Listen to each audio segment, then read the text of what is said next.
आज का पहला पाठ राजाओं का पहला ग्रंथ, अध्याय 11 पर संख्याएं 29 से 32, अध्याय 12 का 19। यरोबआम किसी दिन यरूशलेम से निकलकर कहीं जा रहा था कि रास्ते में उसे शिलो का नबी अहिय्याह मिला। वे दोनों मैदान में अकेले थे। अहिय्याह एक नई चादर पहने हुए था।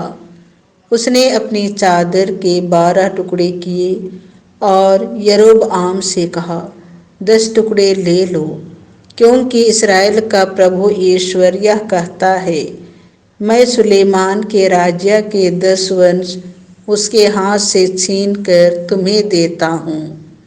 मेरे सेवक दाऊद और उस यरूशलेम के कारण जिसे मैंने इस्राएल के सब वंशों में से चुना था, वह एक ही वंश रख सकता है। इस प्रकार इस्राएल दाऊद के घराने से अलग हो गया और आज तक ऐसा ही है। यह प्रभु की वाणी है। संत मार्कुस के अनुसार पवित्र सुसमाचार अध्याय 7 पर संख्या 31 से 37। ईसा तीरुस प्रांत से चले गए। वे सीदोन होकर और दिकापोलिस प्रांत पार कर गलीलिया के समुद्र के पास पहुँचे।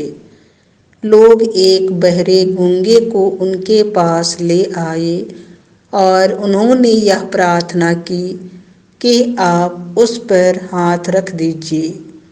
ईसा ने उसे भीड़ से अलग एकांत में ले जाकर उसके कानों में अपनी उंगलियां डाल दी और उसकी जीभ पर अपना थूक लगाया।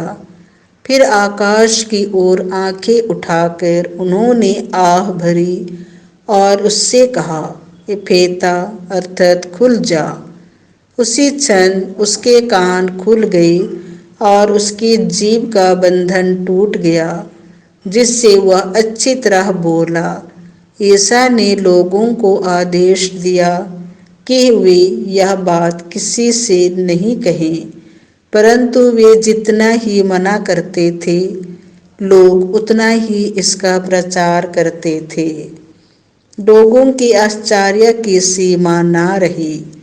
वे कहते थे, वे जो कुछ करते हैं अच्छा ही करते हैं।